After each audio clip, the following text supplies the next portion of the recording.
guitar people, welcome to Have Guitar Will Travel, presented by Vintage Guitar Magazine, with your host, me, James Patrick Regan, otherwise known as Jimmy from the Deadlies, and today I'm speaking with producer-guitarist Ron Bumblefoot Thal. In our conversation, Ron tells us about his new album, Bumblefoot Returns, and why it took so long for it to be released. The album will be released for streaming, vinyl, cassette, and as a video game. Ron talks about Mike Varney, who wrote about Ron in his column in Guitar Player magazine in '89 and gave Ron his first record deal in '95. And Ron discusses his involvement with the Sega video games. Ron tells us about growing up in New Jersey and his early musical experiences and his early bands, as well as his early production experiences. Ron describes his early instruments, which are all pictured on the gear page of his website, and Ron tells us about his history with the guitar company Vivier, who makes his signature double neck, the one with the fretless neck. And he discusses gear in general. Ron tells us about the one date on his tour schedule other than the Rock and Roll Fantasy Camp, and tells us about his thoughts on touring in general and his work with the State Department. Ron discusses his production work and how he hooks up with bands that need production, and tells us about his opportunities for lessons and camps and where he's teaching.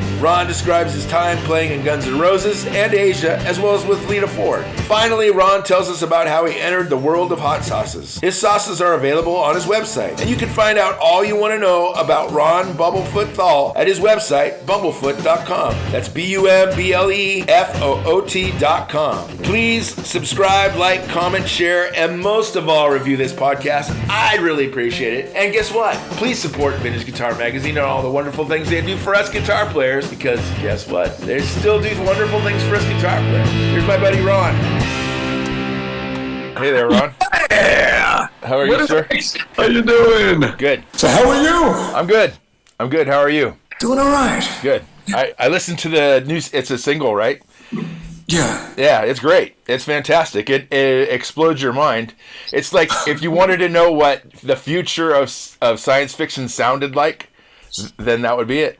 Well, I appreciate it. Thank you. You're welcome. So the new record, how come it took so long to get the new record out?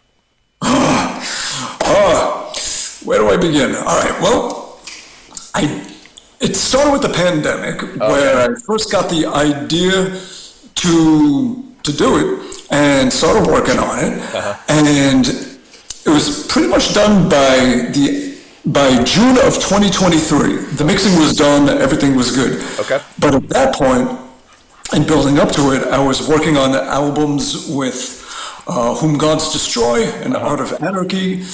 And then by the time my album was done, I was also mixing both of those albums and starting to prepare everything with the record labels, and we started doing the photo shoots and the video shoots, and then I had to start doing all the business stuff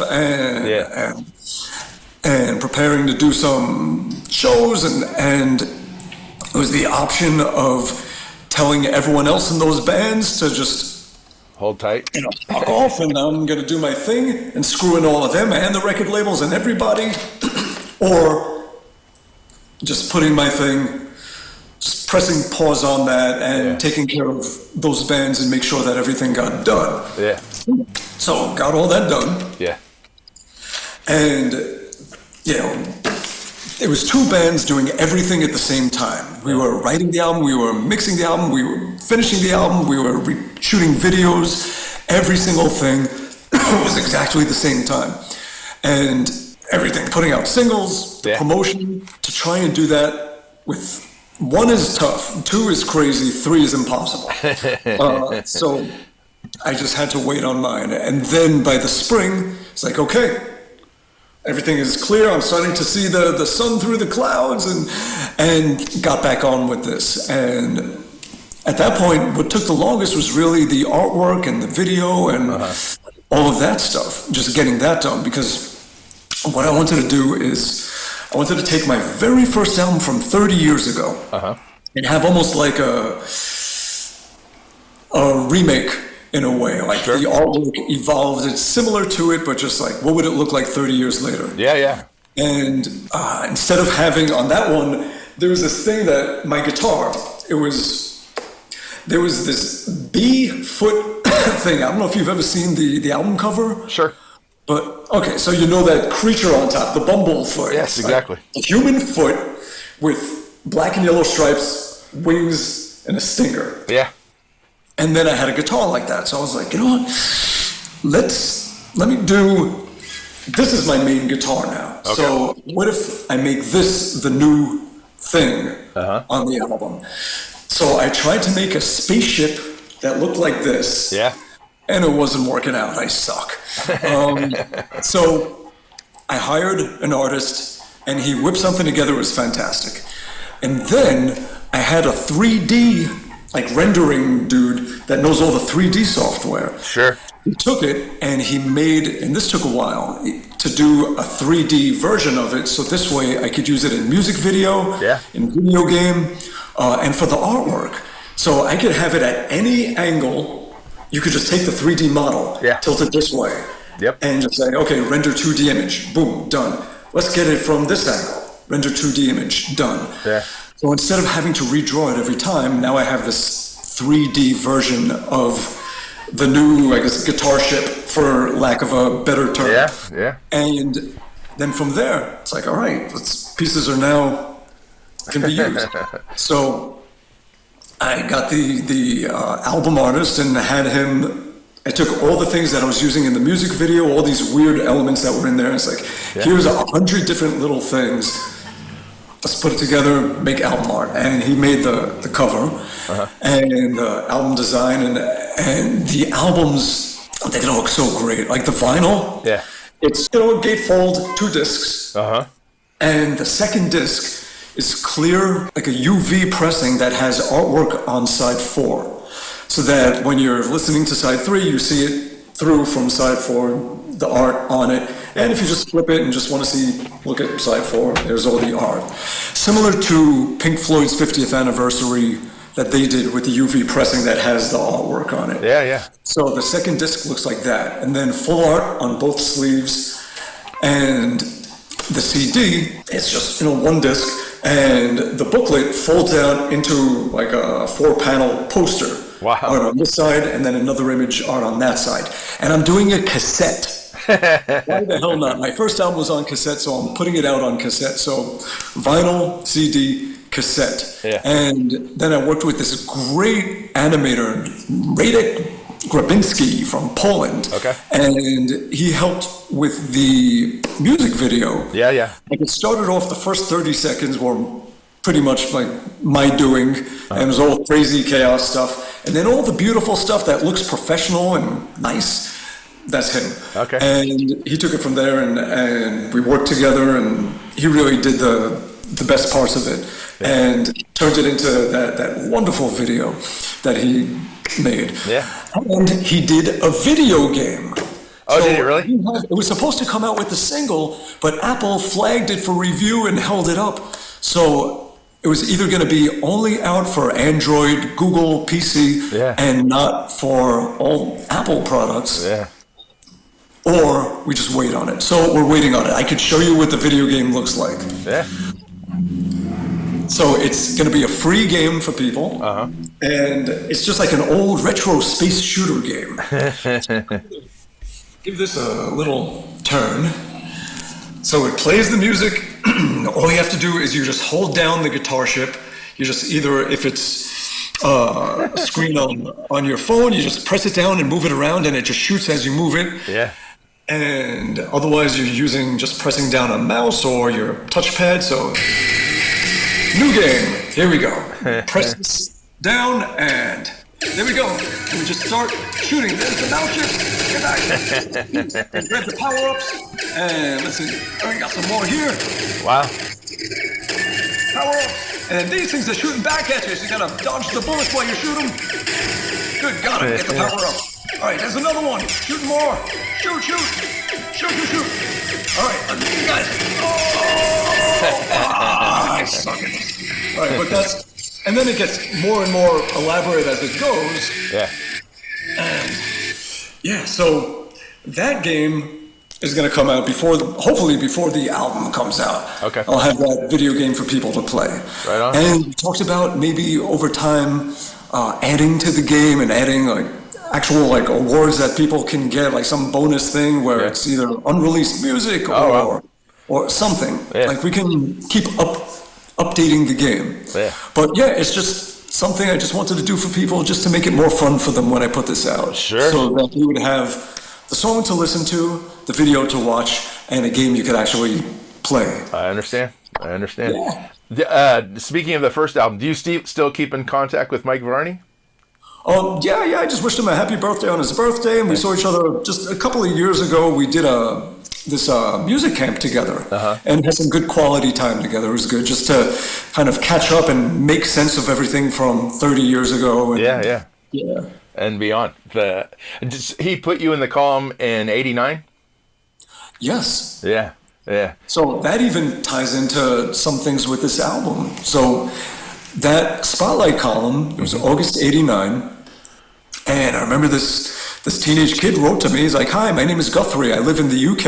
Oh, wow. And he's like, "Here's my demo. Check it out." And then I wrote him back, and we became pen pals. So before email, it was me and Guthrie Govan. We would write each other handwritten letters and cassettes of our demos and handwritten transcriptions of the parts to our songs. Wow. And then in the 2000s, anytime I was touring, when I passed through the UK, we would hang out and we'd hop on stage. And when we would do like the NAMM shows, we would just sit on the floor for an hour and just jam. And, right on. And then I laid the fretless solo and the harmonies for his song Rhode Island Shred.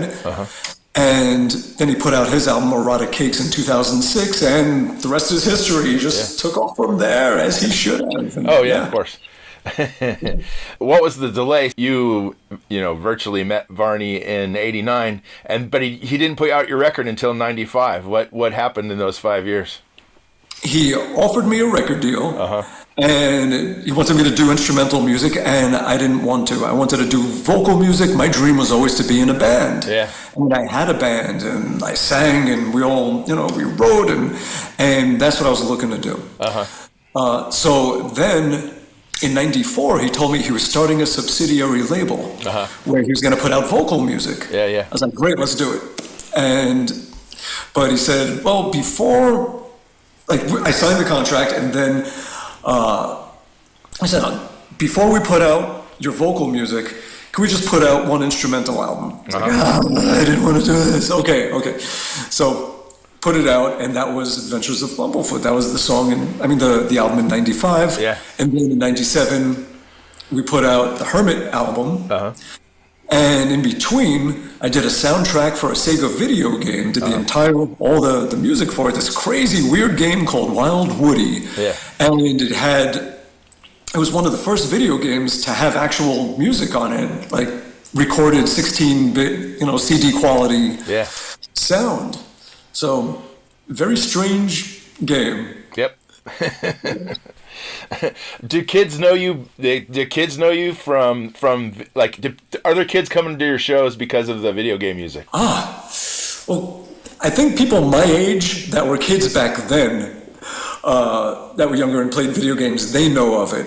I don't know. Now, I think the game is just more of a underground kind of thing. It's just something that I think people that are really into weird older games know about it. Yeah. And people into weird older music know about me. Sure. So, there you go. Growing up, was it anybody else in your family musical? My brother played drums. Okay. My mom loved to sing. She still does. That's pretty much it. I had a cousin that had a wedding band. Okay. But yeah, it's not like my parents were players or anything like that. Okay. It was the band Kiss that did it. Kiss Alive just came out. Okay. And I was 5 years old, turning 6. And went over to my friend Bob's house, and his older brothers and sisters always had albums just lying around on the floor everywhere throughout the house. And picked up that one. I was like, let's see what this one's about. And we'd just sit on his bunk bed and just put it on the turntable and stare at the speakers. And hearing that's what made me want. That was the inspiration. Hearing Kiss Alive in 1975 made me want to do it. Right on. Were you so in high school? Were you playing? How early did you start playing guitar? That's the question. Immediately. By age 6, I was doing everything. Wow. Had a band with my brother and a neighbor, and we were writing songs. We were making demos. We even figured out how to multi-track by just recording the music on one cassette recorder where we have our little kid guitars. We're like a foot away from it. The drums are 10 feet back. And then we would hit play on the one we just recorded, hit record on this one and sing, la, la, la, la. That's how we dubbed our vocals onto here. And then when we wanted to make copies, okay, we press play on this one now and record onto this one. And keep making copies.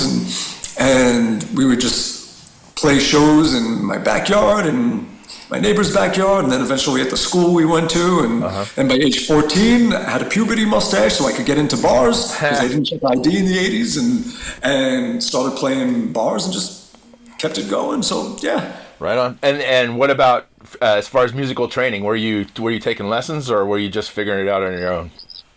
Yeah, I took all the academics for a good 8 years, studying all the reading and everything in music theory and then jazz and classical, and kept on studying and continued to study. And I am a sponge and hungry for anything I can learn. Yeah. And there's always something. We're all just beginners, and it's endless what we can learn. Yeah. Did you go to college for music or anything like that? No. I took a very weird road. I dropped out of high school just because panic attacks, and I was just such a nutcase, and so I just needed to get out of that environment. And just studied on my own. Like, I dropped out of school and started studying computer programming and electronics, and like knew all the color coding of rings for transistors and like all that kind of stuff. And was just learning a lot of practical, useful information.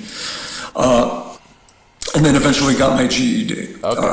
And so I didn't go to college, but I would sneak into college libraries. I would read all the books on Bach and everything, and just learn about, retrograde inversion and this and that and all the music stuff. And eventually worked my way up to become an adjunct professor at SUNY Purchase College in New York State. So I went from a high school dropout to a college professor. Yeah, right on. But a very long road to get there. How do your parents feel about you dropping out of high school? I mean, no parents are going to be happy about that. Yeah. But they knew that I was really struggling, and yeah. Well, early on, what kind of guitar were you playing?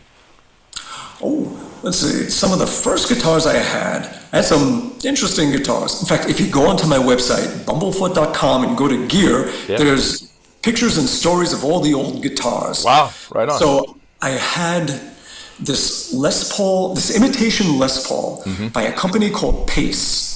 Okay. Like the company that makes salsa. Yes, of course. And I don't know if it's the same company, but and that was one. And then I got an Ibanez Artist AR-50BK around 1980. And then around 82, I got a Fender Stratocaster, but the poor thing could not stay in tune, and it just hummed and squealed. It was not a great one. Eventually, I saved up money just from painting Iron Maiden albums on dungaree jackets for like a year and a half, for $20 each, and was able to buy an Ibanez Roadstar. Yep. It was in 1983. I got it in 84, and that became my Swiss cheese guitar that I used for like 13 years as my main guitar for touring and album recordings and everything. And then from there, the guitars got even better. In 89, I got a real reissue 59 Les Paul. And then eventually hooked up with Vigier guitars in 1997, and been happily with them ever since. Yeah, exactly. Yeah. And without getting into too much detail, what brought about the fretless neck? Oh, well, I would experiment, and I would really just destroy all my old guitars, just try and remodel them, and just really experimental stuff. Like, I had one guitar where I pulled off all the frets. So it was like a fretless, but I filled up the surface with coins, pennies, nickels, dimes, quarters. Wow. Shaved the ends and would play on that surface, and it was awful. But it was Vigier when I hooked up with them in 1997, we went to the first NAMM show together in 98. I was in their booth, and I see all these beautiful metal-necked fretlesses hanging up. And I said, why didn't you tell me you make these? These are amazing. Yeah. And he was just so frustrated. He's like, in 18 years of this company existing, we've sold one of them. Wow. Nobody wants these things. It's like, I do. Give me one. I'll start playing on this thing immediately. And I did. He gave me one to take home, and I immediately started writing with it, and it became more and more part of my playing. Yeah. Thing is, I would always have to choose. I just either I'm going to play normal fretted guitar, sure, and then for a special thing, just bust out the fretless. But the more I used it, the more I needed it. So the best answer, the best solution was to do a double neck. Yeah. We could have different tunings. I could play both at the same time if I need, and always have access to it. Yeah. Yep. That's it. So really, since 1998, I've been playing fretless. And as it tuned, are you tuning it to standard guitar tuning, or how is it tuned? Most of the time, the tuning I use is normal tuning with a drop D, yeah, a half step down on the fretted, and then on the fretless, usually a drop B, going down 2.5 steps. So it's almost like the 7th string of a 7 string, sure, missing the 6th E string. So it's wow. So is it A next to that B, or is it what's the note? What's the string next to the B? So right under it is an A. So it's a big jump. Yeah. That's crazy. Let's tune it up. Better. See if we can even get some sound out of this thing. Let's see. Let's find something. So when you were a kid, what kind of amp were you using? Oh, I went through lots of the amps. The first really legit amp that I got, it was a Marshall Combo 212s. Yep. I remember I got that and an MXR Distortion Plus. Mm-hmm. I was trying to nail Randy Rhoads sound. Okay. And this thing came pretty close. Like, that combination sounded really good. From there, I went through all the different things. I had a really nice JCM 800 head, and then I also had an ADA MP1, and then I had the Marshall version, the JMP1. Yeah. And then back to Marshall heads, and then started using a lot of Line 6 stuff. Their Veta amp, where you can combine two different models together. That I just loved. So that became my main thing. And then in 2009, I started using Engel. And those just crank up. They're fantastic. It's like they have the drive of a rectifier and all the warmth of a Marshall combined. Really great amps. Yeah, that's fantastic. But if right now, like on your tour dates, the only tour date that's listed other than the Fantasy Camp is a date in Indonesia. So would you just take a guitar, that guitar, and the Helix to the gig? That's it. Yeah. At this point, what I do now is I just use the Helix, and I've dialed it in with presets that I've made that I'm so happy with that I don't need an amp. You could take direct out straight into front of house and sounds fine. Yeah. And I've been doing that for years now, just like that. So yeah, that Indonesia show is going to be an interesting one. It's a band called Dewa 19 that for like a good 40 years, the biggest rock band in Indonesia. Okay. And we've been working together for years doing these song collaborations that mix like guys from Whom Gods Destroy and Sons of Apollo and them. And now we're doing this show. 85,000 seat stadium, sold out 60,000 tickets sold in 3 days. Wow. So it's a combination of them, me, Derek, and Dino from Whom Gods Destroy. Sure. John Waite. Remember John Waite? Yeah, of course I know John Waite. I miss you. And Nuno and Gary from Extreme. Wow. And Billy and Eric from Mr. Big. Sure. and we're all going to be playing together, all different mixes of us doing different songs. Right on. Yeah, so that's going to be a lot of fun. Yeah, that sounds badass. That's no wonder it sold so many tickets. It's going to be great, yes. And I love Indonesian food, spicy food. Fantastic. Oh, yeah. So I just can't wait to eat. Yeah. How is your like outside of the U.S. your footprint in the world? Where are you most popular? I don't know. I don't know if I'm popular anywhere. Of course you are. I mean, you're a freaking household name.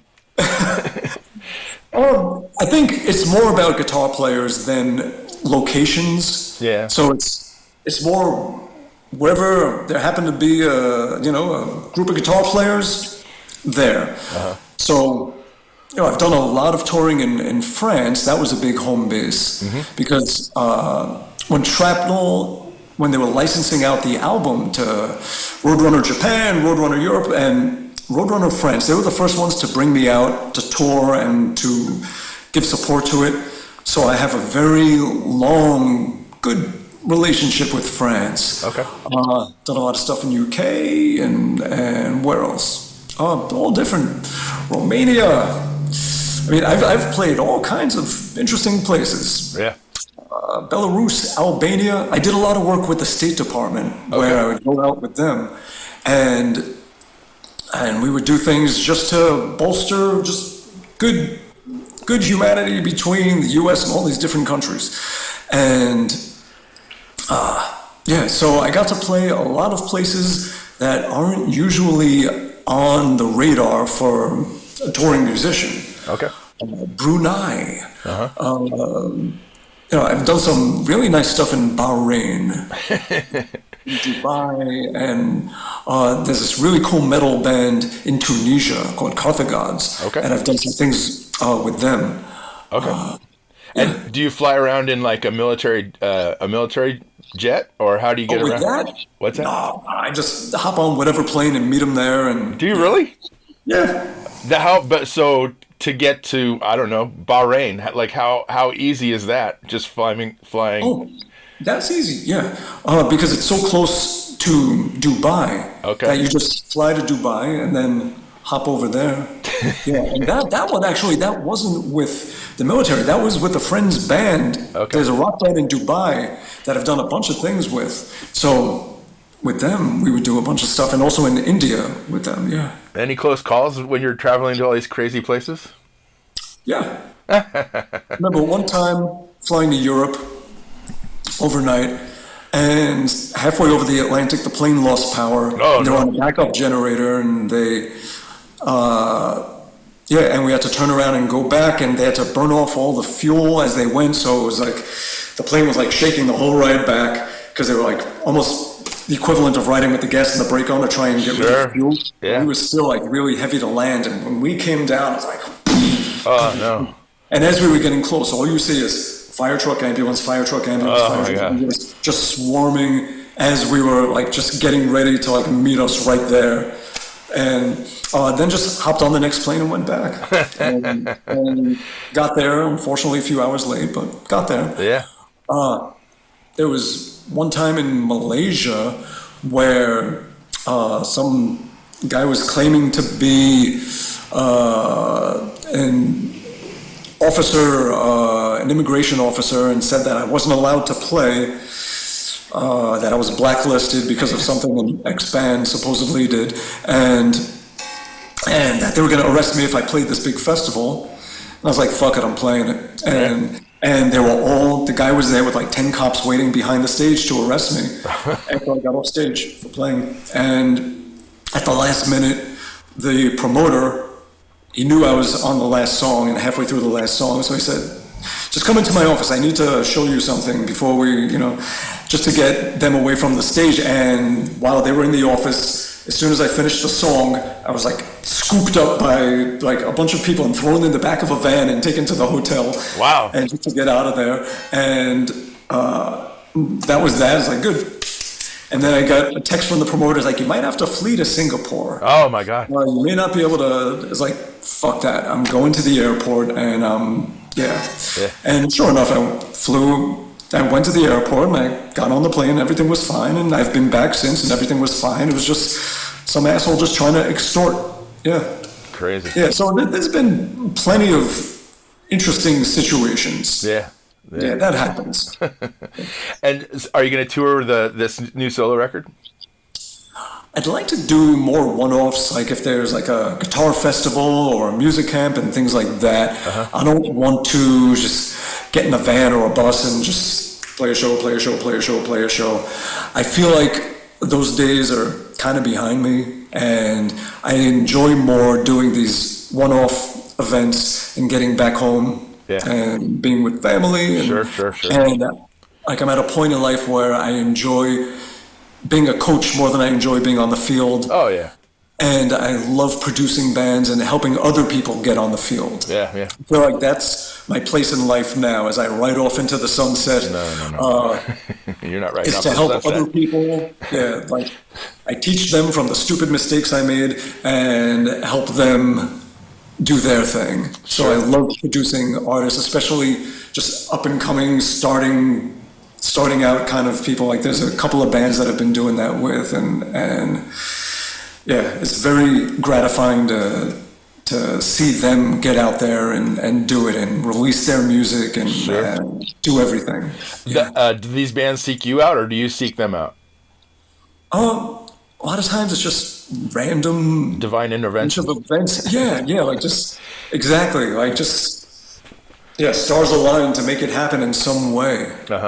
And are they like-minded individuals? I mean, people that are pushing stuff to, like the next level? All different. Like I'm working with this one band in Baltimore. They're called Shavrock, and it's because their last name is Shavrik. Okay. And so Shavrock, and yeah, like the drummer, like the first time he recorded in here, he only played his very first concert. He only played his first show like a month before. Wow.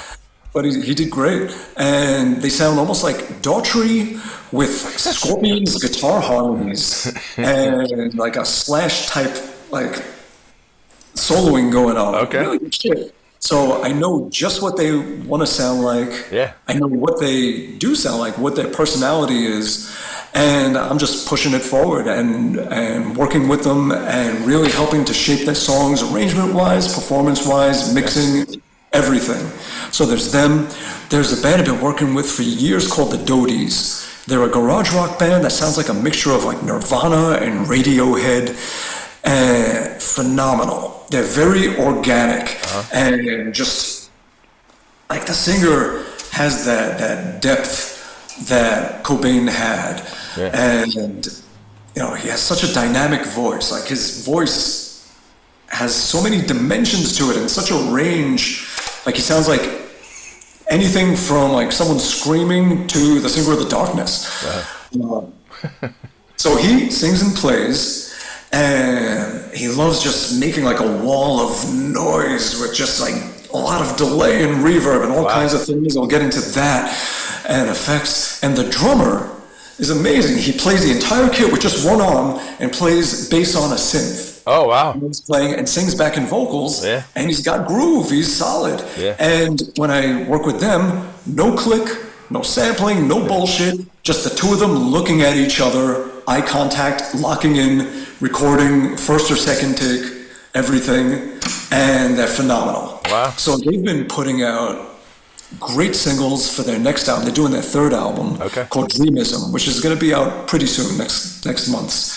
But they've been putting out a lot of singles, and it's great to see just their numbers are growing. Like they have more viewers on YouTube, more listeners on Spotify, and all that shit. So I'm really happy to see that. They're fantastic. On a different subject, are you managing yourself? Do you have management? Do you have an agent? Are you booking your own shows and stuff like that? I do have a booking agent, wonderful guy. Been with him for years. He just has to fight me to get out and play because it's like, hey, I got an idea for you. Do you want to play here? And like, I don't want to play. I don't want to go out and do shows. He has to like twist my arm to do it. Once I do it, I'm happy. It's like, that was great. It was wonderful.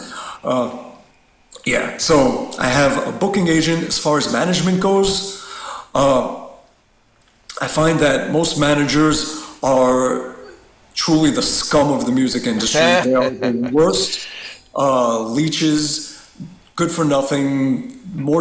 They do more harm than good. 99% of them.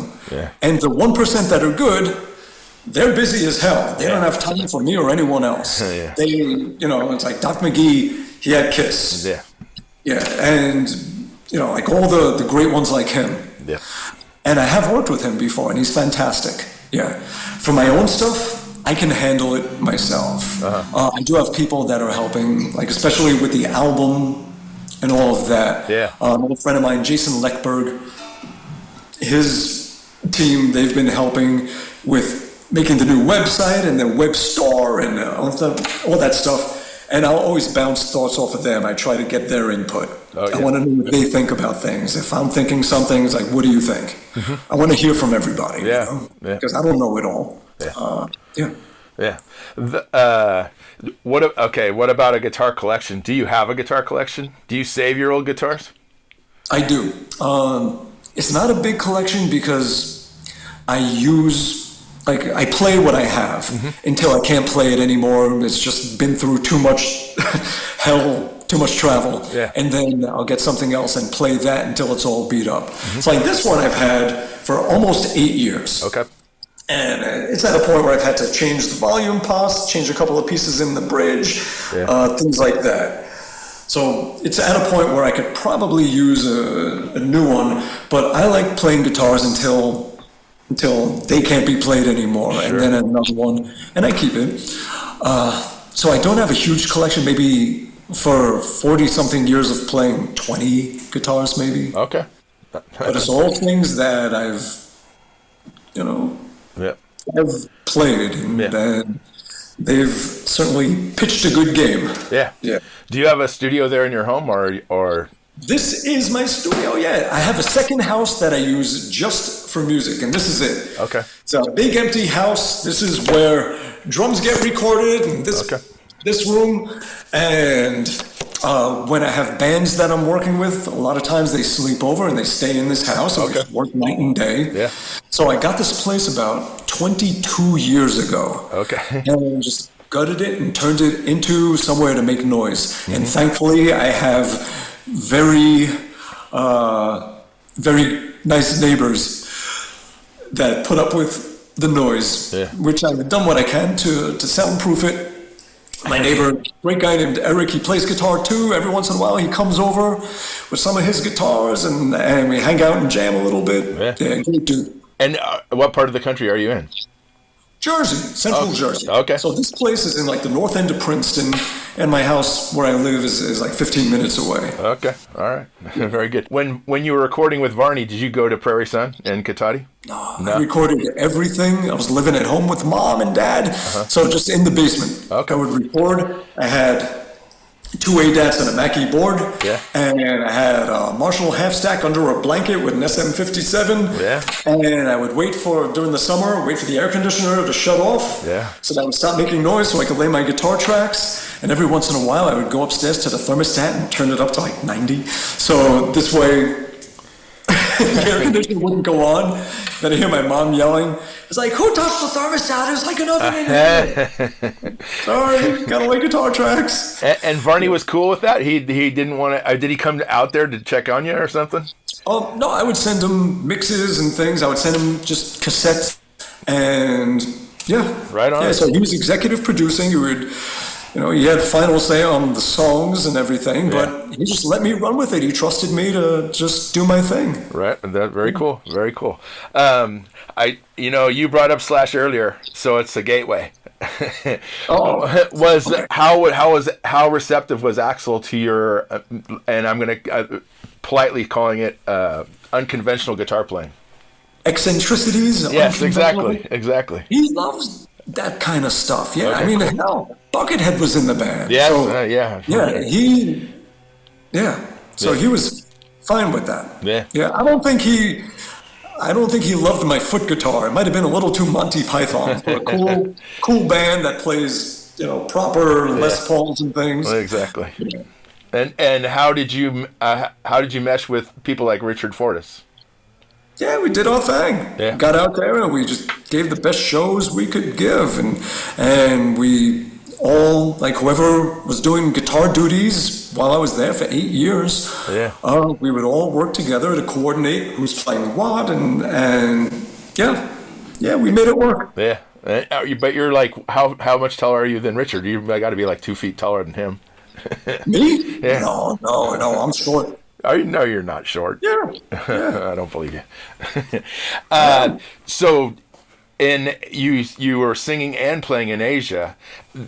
You have this again, trying to be polite. You have this very husky voice, but your singing voice is amazing. Well, thank you. Thanks. So that was interesting, yeah, the Asia thing, because, I mean, I'm a metalhead. I'm an old school metalhead. So for me, you have Manowar, you have Judas Priest, you have Iron Maiden, you have Queensryche, you have all that kind of people. Yeah. And that's not going to work for Asia. People needed to reminisce. They needed to feel like they were taken back to 1982 when that first album came out. And if it's the wrong voice singing, it's not going to work. Yep. So I spent months retraining my voice to sound more, as much as I could, like John Wetton. Yeah. So instead of being brassy and upfront and very Iron Maiden and, that kind of thing, pushing where it resonates to the back, no vibrato, more of a breathy air, more chesty. And it took a lot of work because I knew that once I'm staring at a crowd of thousands of people, and I think our biggest crowd maybe had to be like over 8,000 people. Like, it was some good shows. Yeah. That just out of nerves, I would default to whatever my comfort thing is when I sing. So I had to unlearn how to sing and relearn this way and do it so much, 8 hours a day for 2 months straight, nonstop, to make sure that my brain would go straight to that way of singing now. And so we went out and we played all around US and Canada, and we would direct support for Yes, and they would open every show with Going for the One, which is my favorite Yes album. Of course. So that was just such a treat to hear that every night. We would finish up, me and Carl, we would run to the merch booth, we would sign things, talk to people, shake hands, and by the time we were done, just hearing Yes playing it, going into that song, I was like, yay! I just felt like such a little happy kid. Yeah. I really do. Any chance that you're going to do any more of them with Asia? I don't think so. I shouldn't. Here's why. Just this past summer, Jeff Downs went out with a bunch of dudes from the UK that he knows, and they did Asia shows. And when they played in New Jersey, I went to the show and we all hung out before and after, and this guy that they have now is so perfect for the band. Like, first of all, he's the bass player. He's a bassist and he sings, so that's what John Wetton did, so that is proper for Asia. I was a singing guitar player. So there's that. His voice is a perfect fit for the music naturally. He is the right guy for Asia. If they're going to continue, it has to be with him. And I told him that. I said, he's a keeper. You got to keep him. So even if they wanted me to do it, I would refuse. I would protest. I was like, you have to have that guy. That's the right guy for these songs. And it would be wrong to bring me back. It would. So everywhere I read, it mentions Lita Ford. What's your connection to Lita? So, it was 2009. It was the summer. She just played at Sweden Rock. And I think the story was her other guitar player he didn't get his passport or something. He wasn't able to be there. So she had to cover two guitarists' duties with one. And there wasn't a lot of preparation for that. It was difficult. Yeah. So she called me straight from the stage. She said, "What are you doing this summer?" And I just happened to be off that summer, taking a break. Yeah. And I was like, "I'm free. What's going on?" And she said that she wanted an entirely new band, fresh. And I was like, "Are you sure? Like, your band is solid. Like, you should keep it." It was like, well, she wanted. I convinced her. I was like, "You gotta at least keep your keyboard player, Michael T. Ross. He's fantastic. He's the guy. He should really be there." So she did that, and then on 2 days' notice, learned 15 songs. Wow. Brought in my drummer. We got PJ Farley from Trickster. Yeah. On bass, killer guy. Great guy. Also a great singer. And we always just went down to her house and practiced for 2 days, and then toured the summer, doing all these big festivals in Europe and all these casinos in the U.S. And had a blast. Yeah, it was really good. Did you know her beforehand? You must have. It's so weird. I don't remember if I knew her or not. I think I did. I must have. I don't remember who I know or like. Yeah. It gets to a point where you know so many people that you don't remember how you met anymore. It's like, when did we meet? Was it this, or was it this, or was it that? Like, and also I think my brain is just getting fried as I get older. So there's that too. No. NAMM. Are you going to NAMM? No. My last NAMM was early 2020, and I vowed to never do NAMM again. Okay. I did enough NAMMs, and yeah. I mean, as nice as it is to see all the people you know that you only get to see in one place, and all the gear companies and everyone at those, I'm just all NAMMed out. Yeah. I understand. Good 2 decades of it. Yeah, and also I have that Indonesia gig right around it, so I want to stick around. And the only reason I brought it up was the album release is like right there, like January 24th. So it is. The most important thing that I need to ask you about, the hot sauce. Yeah. Let's talk hot sauce. How did this come up? Like, how do you decide you're going to make a hot sauce?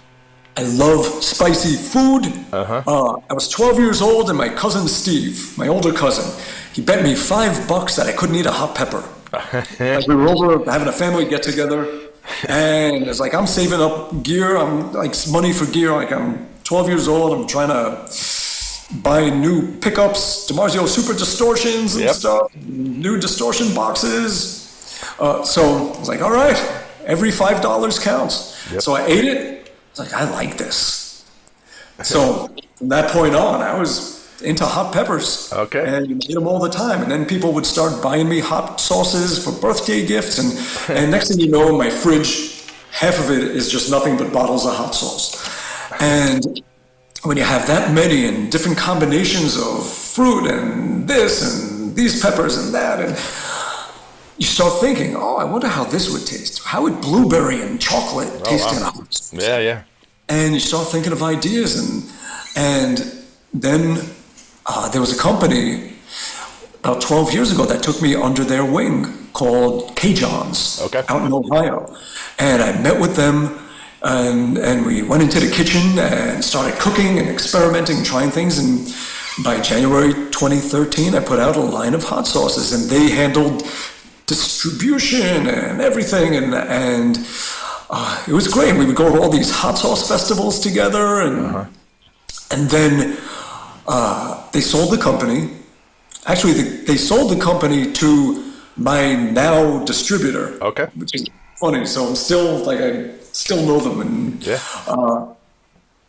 at that point, I was like, all right, let me put this together. And I got the manufacturer, I got the distributor, got resellers around the world, and got the label maker and everything, and got my own, took over with my own hot sauce company from there.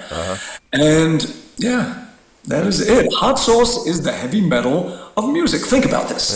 Now, metal, nothing is more intense There's no other music that makes a bunch of people that like each other want to bash each other in the face with elbows in a big giant circle, and makes you want to scream until your voice is like just raw and bloody. Nothing is as intense and riles people up the way metal does. Sure. All the variations of metal. Yep. Or whether it's hardcore or thrash or doom or anything, it's just metal. Now, what would be the food equivalent? There is no other food that could be as sour or sweet or anything that could make you sweat, make your eyes tear, make your nose run, make you want to chug a gallon of milk, and that could just make your whole body freak out for like 10 to 15 minutes just from like a dot of it. Yeah. As spicy food can, as hot sauce can. So hot sauce, the thing that makes us love riling people up and giving them the most intense experience with music is the same thing that makes us want to rile people up and give them the most intense experience with food. Yeah. So you'll find a lot of people into rock and metal are into hot sauce. Sure. A lot of thought. It's like, what is it? Why? Yeah. Why do metalheads love hot sauce? That's why. Yep, exactly. Apart from all this, apart from the music, apart from the hot sauce, is there anything that you do to for fun, relax? I haven't relaxed for many years. It's been just constant running and doing. Well, what do I do? Do you run? Well, let's see. On a treadmill. Okay. Yeah, definitely try and hit the gym and not let the body fall apart. Yeah. As many mornings as I can. When I get home, play with my cat, have dinner with the wife, and we'll watch horror movies. Really? Yeah, she's very tolerant. She watches all my crazy horror movies. So all kinds of crazy stuff. Yeah. So to relax, I will watch horror movies or, which is a weird way to relax. Just yeah. My cat is my buddy. He's like a dog. We play fetch, all kinds of stuff, and he's always curled up on my lap and sleeps with me between my legs, curled up, and he's my little buddy. Right on. Yeah, he's on the artwork. He's the Simon of Simon in Space. Oh, okay, very good. So, and if you look close at that guitar ship, if you zoom in real close, that's him flying the ship, and it's really him. It's his face. All right, on. Yeah. Do you teach lessons at all? Like do you have a True Fire course, or do you teach private lessons or anything like that? I actually have from 2013 like 24 courses that I put on. It's on True Fire. And I think it's True Fire. It was a jam play, and they merged. Okay. I think with True Fire. Yeah. And yeah, so they were on there. Okay. Right. And during the pandemic, I had a lot more time.